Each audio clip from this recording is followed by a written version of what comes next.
Drew here at Delta Dental Stadium, home of the New Hampshire FisherCats. I got the broadcasters here today with me. You guys, can you introduce yourselves? Yeah, I'm Steve Goldberg.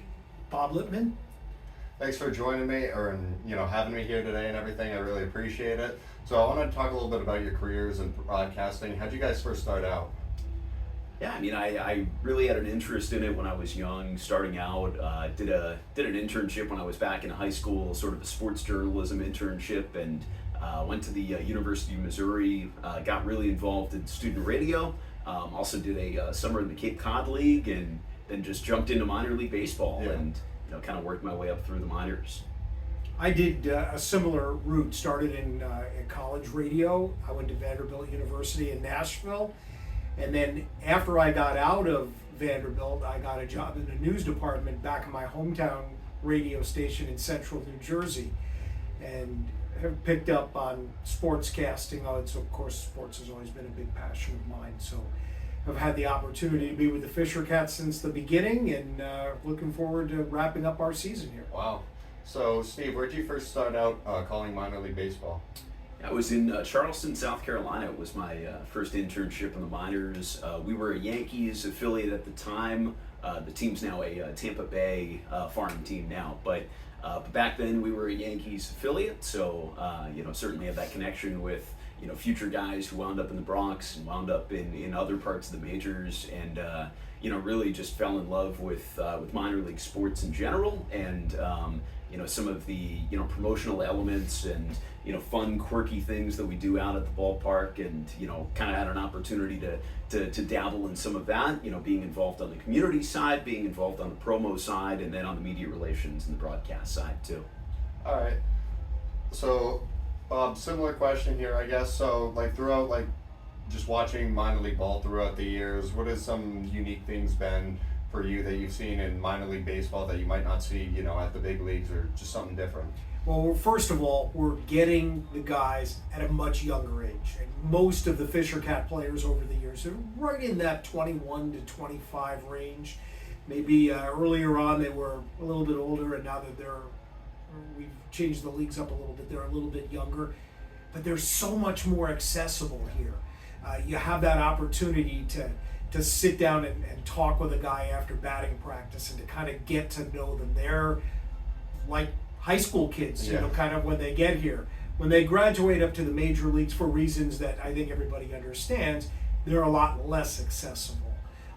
They have different routines. Organizations have to protect the players a little bit. So I think the fun part about minor leagues is watching them grow and succeed and make it to the major leagues, where they get to, and then they don't remember our names anymore. So I'm just curious, you guys have called minor league baseball for a while. What are some of the big names that you've called for minor league games that have wound up in the big leagues? Yeah, I spent 3 years with an Angels affiliate. We had several guys go up. We had Jared Walsh on our team at the time, who was an all-star a couple of years ago. Griffin Canning, Patrick Sandoval, they're both a part of the Angels rotation now. They spent time with us, parts of 1 or 2 seasons with us. So, kind of like Bob said, you get to know those guys when they come in, and, you do develop those relationships. And, I remember going to an Angels game at their stadium late in 2019 after we had finished our season, and walking into the clubhouse there, I felt like I knew almost half the guys, maybe even more than half at the time in the clubhouse, just because we had a bunch of younger guys who had made their major league debuts over the past couple of seasons. And you walk in, and yes, there's Trout and there's Ohtani, and there's some of those superstars that maybe came through the minors, in Trout's case, long before me, and some other guys. Ohtani was overseas, and other guys maybe from different organizations, but there are a number of guys that do come up through the farm system, and you see them over the course of time, over the course of even just a few years. And that's one of the beautiful things about Double-A too, is that we have guys who we have at the beginning of the season, that by the end of the year or by the following season, they're up in the majors, and a lot of times with our parent club, in our case, Toronto. Yeah. So there's a lot of different strategies that general managers use in the major leagues, whether that's trying to acquire a bunch of talent at once, or trying to develop talent in the minors over time and just acquire as many prospects as possible.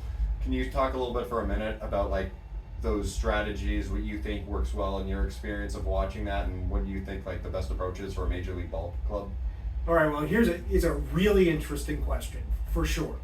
And the answer comes down to, are you a buyer or are you a seller at the deadline? Okay, we've watched, by buyer meaning that you need a major league ready player right now. And in order to get that major league ready player, what do you have to do? You have to give up some of your top young talent, and those guys wind up going on to another organization. Yeah. We watched that happen here a couple of years ago when the Blue Jays traded away Austin Martin and Jordan Groshans and Simeon Woods Richardson, all who will go on and have major league careers. Then on the flip side, maybe you're a seller. The New York Mets are here in town as we're speaking here. The Binghamton Rumble Ponies they're benefiting from the fact that the Mets just traded away Max Scherzer and Justin Verlander, and now they've brought in the number one prospect now in the Mets organization is Luis Angel Acuna, Ron Acuna's younger brother. He'll be playing tonight. Drew Gilbert, another number two prospect, has been brought in. So if you want to make a major league move, it's going to affect your minor league teams, and maybe that produces some wins. So it's an interesting question, but it's something that we here in the minor leagues have no control over. We just the players who are here that day are the ones who go out on the field and we see what they can do. Wow. Steve, so like in a bunch of other sports, you'll have like the NFL draft, the NHL draft, whatever it is. Like baseball is a little bit different from there, NBA and everything, because oftentimes those guys right away are like ready if they're picked in the first round, like the next year. In 6 months, they're ready to go into the big leagues. Why do you think it takes longer to develop talent with baseball? Is it because there's a bigger farm system? Well, I mean, even though that's overall generally the case, now we're seeing more and more teams are pushing those guys that they do take in the first couple of rounds. They're pushing them up early, whether it's the same season even, or within a year or so down the line. The Angels just called up a guy who they drafted in the first round this year, which was really surprising. He had played in I think less than 20 minor league games. Paul Skeens, the Pirates' first overall pick this year, he's now up in our league with Altoona. Dylan Cruz, the Nationals, drafted him second overall. He just got promoted to our league as well, so he's already up at Double-A. So some of these guys are now, they're ready. They've played SEC baseball, and certainly give college baseball a lot of credit too, just because the caliber of some of those big Division I colleges, they're getting those guys ready for higher level minor league baseball and for ultimately for Major League Baseball. So there is less of a gap now than there used to be, but it does, in general, for the average guy, it does take longer for those guys to develop. They're not drafted out of school or drafted out of high school ready to make an instant impact, and then they usually take 3 to 5 years in the minors, sometimes more, sometimes a little bit less. Do you think that's because like with baseball there's so many different tools you need to develop, whether it's like throwing hard, throwing accurately, hitting well, having a good eye for good on base percentage, even like if you're not hitting the ball you want to walk often, and having a good arm, like all those different factors? Do you think it's because there's so many different factors that it's just harder to master that? It's a mix of multiple things. It's partially what you just said. It's also, part of it is just the organization as a whole, right? And there are 30 major league teams. Every team has different needs. Every team is in a different situation when it comes to immediately needing to win, whether they're in a playoff hunt, maybe it's a team who's rebuilding and willing to roll the dice on a young star. Every major league team is in a different situation, and some teams are more stockpiled at certain positions than others. I mean, I've seen really talented guys both in our farm systems and in other farm systems too, that just kind of get logjammed behind a number of guys. Maybe there's a superstar that's getting paid a lot at their position up in the majors, and then there are a couple of guys at AAA that are ready, and now here's this star at AA. There's only space to have 1 or 2 of those guys on a major league roster. So eventually, maybe that's a guy who winds up getting traded. Maybe that's a guy who, they try to move to another position, and, it's a corner infielder. Now all of a sudden he's playing left field, and, they're giving him some reps up there just to try to advance him and to try to get him up to that next level. But all that takes time. So that factors into it some as well. All right. In the United States, like every everybody in the United States, every college sport in the United States is really big. But something with baseball, like, I find that college football is the biggest sport in America for college sports as far as that goes, and they don't have any farm system. So do you think that, having college football being like this much larger thing where they don't have a farm system, that's part of the reason why it is the way that it is, and there's no farm system for that? And likewise for baseball, like college baseball is huge in America, as is every college sport, but it's not quite as big as that. Do you think that's part of the reason why the minor leagues in baseball is such a big thing? All right, I think that if you take a look at the fact, Steve talked about organizations, how many of the ball players do we have that are new, who are coming in, are Latin born, perhaps from the Dominican Republic, perhaps from Venezuela? They're being signed by major league teams when they're in their teens. And in effect, their schooling is in the minor leagues. They're being taught English, as a second language. They're being taught life skills. Only a very small portion, I don't think it's even half, of the players in the minor leagues come from top-level college baseball programs. Okay, and I think that that's one of the reasons why there is such an elaborate minor league system here, is that the organizations have to pay so much more attention to players who are not ready to play yet. And if I threw you into a college level math class and you're not ready for it, you're going to fail. Well, you get no benefit at all from putting a player where he can't at least experience some success to be able to feel good and to be able to move along. For sure. Wow. That was great. Football, maybe you're college, you're coming out, you're fast, and you know the game, and all you have to do is learn the plays. And that doesn't even always happen overnight. But I think you're much more ready coming out of college football to play in the NFL than you are coming out of college baseball even and coming into the major leagues. All right.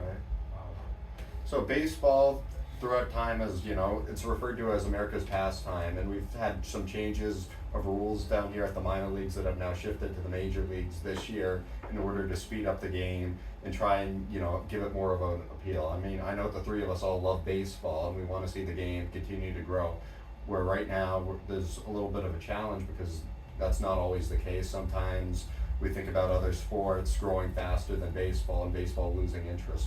What's the key for the next 10, 20, 30, 40 years to get baseball to succeed here, not only in the United States but all over the world, make it like a big sport and not referred to as something that's dying, and really get a lot of fan interest? What do you think needs to happen? Yeah, there's no one clear-cut answer to that. There's a lot of things that Major League Baseball and baseball in general as a sport around the world can do. Definitely continue to keep growing the game globally. Seeing the World Baseball Classic and the success of that event this year was so awesome to see on a big stage. For sure. Just all these countries who had never participated in WBCs before. There was a team from Great Britain, there was a team from the Czech Republic, different parts of the world that aren't quite as exposed to baseball but are now playing on a grand stage with some of the world's biggest stars. And that's money infused into those countries, baseball funds for future generations. So that's huge, and that's something that can definitely be continued to be pushed over the years. And also on top of that, just continue to make things fun for young fans, and continue to captivate the youth, both in our country and abroad. Just ways for whether it's access to players, whether it's utilizing social media. I mean, now kids are so social media savvy that probably a 10 or a 12-year-old knows how to use a lot of those programs even better than we do. And but just finding ways as a league and as a sport to continue to connect not only to fans our age and older, but to the younger generations as well. Wow. And let's play this, okay? First of all, I'm not worried at all about the future of baseball because it's the thread of our summer times. Dad took Johnny to the game. Johnny is going to take his son and daughter to the game, and that's how baseball continues to thrive. How do we make the game better? Is the game better, in your opinion, because we have a pitch clock now and we're getting games done 20, 25 minutes faster than we used to, without, in my opinion, taking anything away from what you have on the field? I think so. I mean, I like the fact that the game is sped up. I think there's some fans who are just lifelong fans of baseball who are just kind of used to it being the way that it is. But I think, I think that back to Moneyball, and I think of, what was it? I know it's all Hollywood, but at the same time, like the quote from Brad Pitt when he was playing Billy Bean was like, evolve or die, pretty much. And I feel like baseball has chosen to evolve into a faster paced game in order to, keep getting a lot of attention and open it up for more fans' interest. So I like that it's sped up a little bit more. I think it's overall good for the growth of the game and everything. And isn't it good for the game and for fans to expand the playoffs a little bit? Yeah. Back when I was growing up, there were 4 division champs. The 2 champs in the American League met each other. The 2 in the National League met each other. And on July 15th, your team may have had no future whatsoever. So that's I think that they're looking at the rules from that standpoint of how do we make it more fun, more fan accessible. Obviously, we need to watch costs, right? I mean, because you can't price fans out. You want them to come to your ballpark and experience games, and a lot of teams are certainly taking a good hard look at that. Yeah, for sure. I think that opens up another point to a different discussion where you were talking about, like, if you're a fan, it's better to have more hope in mid-July if your teams have been playing like really bad, and opening up all those wild card spots does something good for that. Also, something that I noticed with minor league baseball is we used to have, something similar to the major leagues where you just played like your full schedule and then it was whoever was on top at the end, where we have halves of a season now, and if you come out on top in the division for the first half, then you get a playoff spot, and then if you're halfway through and your team did not do well during the first half, you still have that opportunity during the second half. Steve, do you think that works well for minor league ball, or that wouldn't work at the majors? Where do you think that is appropriate to put in place in terms of minor leagues, college, high school ball, or the major leagues?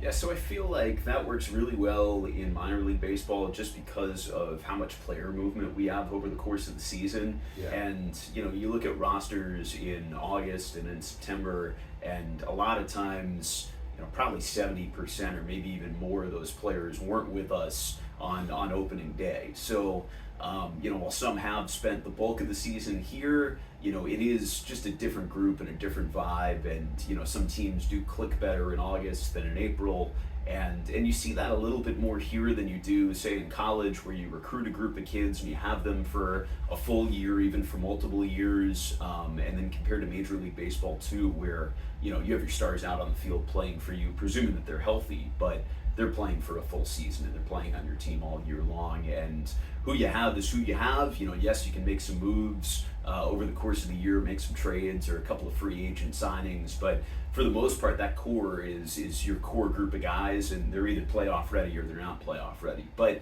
that being said, I mean, I'm not going to say that something like that couldn't eventually make its way up, and or we couldn't see any further changes to the playoff structure, the season structure. I mean, look at what the NBA is doing now with their mid-season tournament that they're implementing. Yeah. And if you had asked either of us 10 or 15 years ago if we thought the NBA would ever do that, we would probably look at you and think that was kind of a kooky idea. But yeah, whatever works and whatever keeps fans engaged and whatever is ultimately good for the game, I trust that at the end of the day, that's going to be a positive step.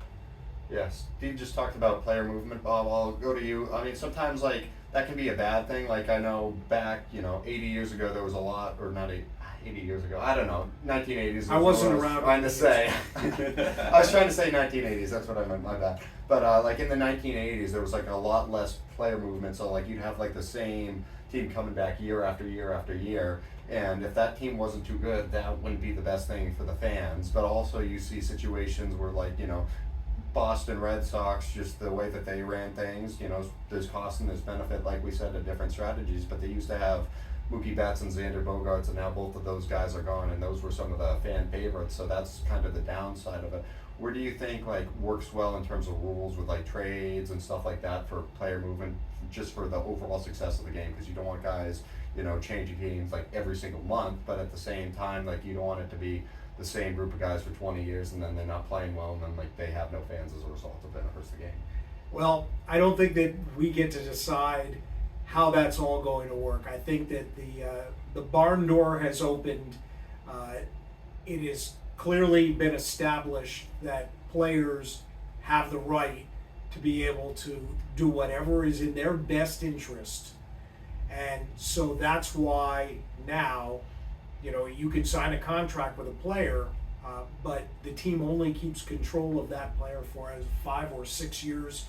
And then after that, now the player gets the freedom to go elsewhere. And the players have negotiated that in their best interest. Because one of the things that happens when nobody moves is that owners can keep a much tighter rein on the paychecks, and so players don't get the money that they're looking for. And that's why we're in the situation that we're in now. We hate it when a Mookie Betts leaves, right, and goes to the Los Angeles Dodgers. I mean, he was one of the most beloved Red Sox players of recent times, and you miss him.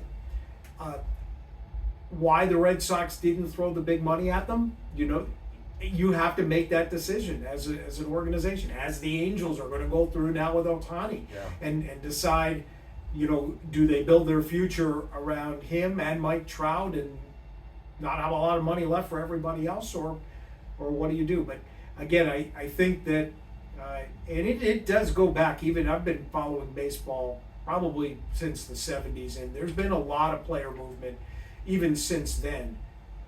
The money is a lot different now. Okay. But there's always been player movement. All right.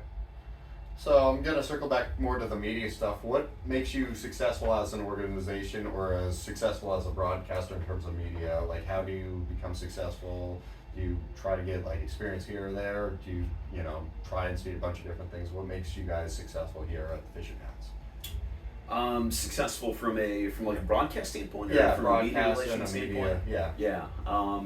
I mean, I almost consider them to be two different things. Broadcast, what we do when we're on the air, calling the game, and then media relations is almost a separate component of the job, which is more our relationships with media groups outside of us, whether it's TV stations, radio stations, newspapers. Outlets in Toronto as well that have some Blue Jays interest. We try to keep positive relationships with all those guys, and open communication, open dialogue throughout the year. We generally try to make our players as accessible as we possibly can, to the degree that they're willing to cooperate and they're willing to do the interviews and do what's asked. And most of the time they are. Once in a while there's a conflict or they have something else in their schedule, and we'll try to reschedule onto a different date, or possibly line up a different player for that kind of event, or for that interview with that outlet. So that's one component of the job, is almost keeping those media outlets in the loop about what's going on here with our team and with special events that are going on. The FisherCats are running, whether it's charity events through the FisherCats Foundation, or other special things that we have going on at the ballpark. Like this week, we just celebrated our 6 millionth fan in team history. So a lot of what we did was reaching out to the media ahead of time and letting them know that, hey, we have this special event coming up. Trying to get a couple of crews out, camera crews and newspaper crews, so that we can put it on and make it a special night for that person out at the ballpark. So there's the community relations side of things, media relations side, and then there's also the broadcast side, which Bob can speak on more as well. Bob, Gareth Kwok, and myself. We're our 3-man broadcast crews. So we split up calling the games at home. We're on MILB TV. We're also on the Bally Live app now, and you can catch us on the radio too, WGIR, and on Fox Sports 930, and listen to the games the old-fashioned way, or if you're out and about in the car. So we put on play-by-play, and we're researching players and storylines from both teams, and so the job is definitely multifaceted here. But we do a great job, I feel like, in both departments, in both areas. So what I know we already talked about, like, from a baseball standpoint, the positives and the negatives of like trading somebody and getting the prospects and everything. But what makes an organization successful? I know that that's a pretty open-ended, broad question from like top to bottom, with all the guys and just like run well from not just the Toronto Blue Jays standpoint, but also like the minor league baseball. I think here it's a sense of family. We're a family-owned company. Our owner, Art Solomon, has always made people first an important part of the organization. So the people who work here really want to work here because they're made to feel welcome. And I think that, like any kind of customer service experience here, what we want to do is we want our fans to come to the ballpark and have a great experience. Yeah. Okay, whether they're getting the food and drinks that they want and without having to wait in long lines, they're comfortable in our seating bowl, they are easy to get in and out of our souvenir stand. We want everyone here at the ballpark to just have a great time, because if they have a great time, chances are they're going to want to come back again. And the same with the employees. The FisherCats family, if you make this a good place for them to want to work, they're going to want to come back next year as well. And I think it all kind of has tied together, as Steve pointed out. Two, I think, important facts. First of all, 6 million fans is terrific. We love that we've been able to serve the Manchester community.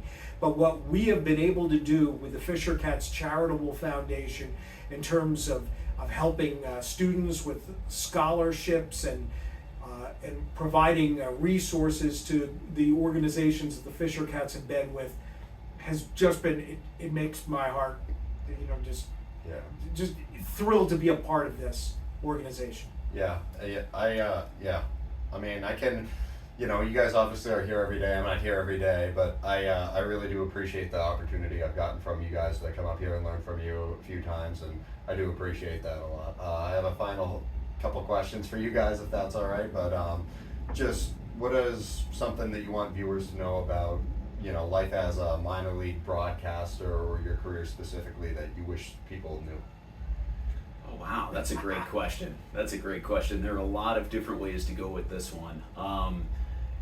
Overall, I would say it's definitely been an enjoyable route. I mean, Bob and I both have kind of two completely different experiences when it comes to working in minor league baseball. I moved around and worked in several different spots, and Bob's been tenured with one team for a long time, and kind of seen the organization grow and mature as a whole, and go from when we first moved and when we were playing at Gill Stadium to where we are today, and we're coming up on our 20th anniversary of the team as well next year, so that's going to be an exciting kind of year to celebrate those 20 years. But overall, I would just say, it's a great life experience. It's been a great opportunity, just getting to see different parts of the country, and getting to travel with teams, and getting to know coaching staffs and managers, and kind of learn the ins and outs of the game, and sort of what goes on behind the scenes, and also just having opportunity to live in different places and connect with different groups of fans, and people from completely different walks of life, different backgrounds, whether it's social backgrounds, economic backgrounds, just all of that, and everybody just kind of comes together at a stadium, and they all rally together sort of around one common goal, which is just to support the team, and have as much fun as they can, and being a part of a number of different front offices that have put on shows and entertained those fans and those groups of people. That's definitely what stood out to me over the years about it the most. Yeah, what do you think about that? Same question, Bob. In terms of my minor league experience, let's see, the question I'm probably asked the most is, what do you like the least about it? All right, it's a long bus ride from New Hampshire to Akron, Ohio. Yeah. That I can tell you. One of the more fascinating things, if you want to think about it this way, every single Monday in minor league baseball, there are 120 teams getting on buses going from site A to site B. Almost, there might be a couple of flights at AAA because they're so long. And so much of your bonding experience is going to occur on those bus rides. I'm not great on long bus rides. I don't particularly fall asleep real well on them, so you have to kind of adjust that way. Probably the one thing I'm not going to miss when I'm eventually done with my baseball is getting on a bus and going on a long ride. I drive my own car sometimes just to be able to avoid that. Yeah. But as Steve said, when it's given me the opportunity to see almost the entire United States now with all the different sports that I've been able to do, which is great. You run into broadcasters who are in the same kinds of situations that you're in. You don't necessarily get to delve too deep into the places that you go to because of the busy schedule, but I wouldn't have traded this opportunity. It's been, the thrill of my professional career to be able to work in minor league baseball and to get on the radio and tell these stories night after night. I promise this is the last question. What's the life of a broadcaster look like during the off season? Yeah, the off season, it's definitely a break from baseball. But Bob and I both do college sports as well, so we're kind of year round. We're broadcasting something, or we're working some kind of a sporting event pretty much every month of the year. And it wasn't always the case. First starting out.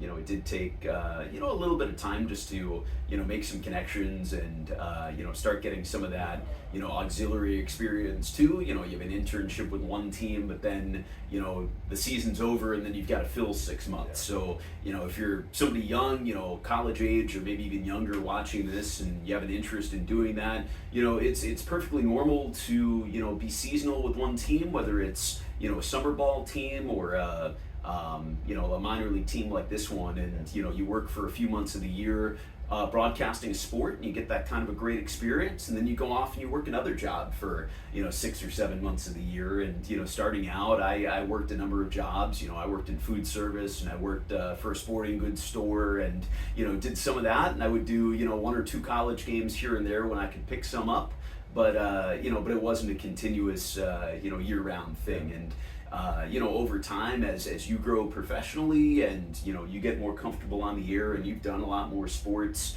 and you grow your network too, and you have better relationships with people in different areas, and maybe you've been in a location for a number of years, and you've had a number of opportunities just to get out and to meet some folks with different schools or different teams in the area. You'll wind up having some of those opportunities too. So if you're somebody young just getting into this for the first time, don't be frustrated if you can't be calling a game 12 months out of the year. Yeah, I think you did a great job of answering it, Bob. Just if you want to add on anything else. No, same kind of scenario. I've always been, what does my plate look like for this year? You have your own personal budgets, and you look and see what the opportunities are.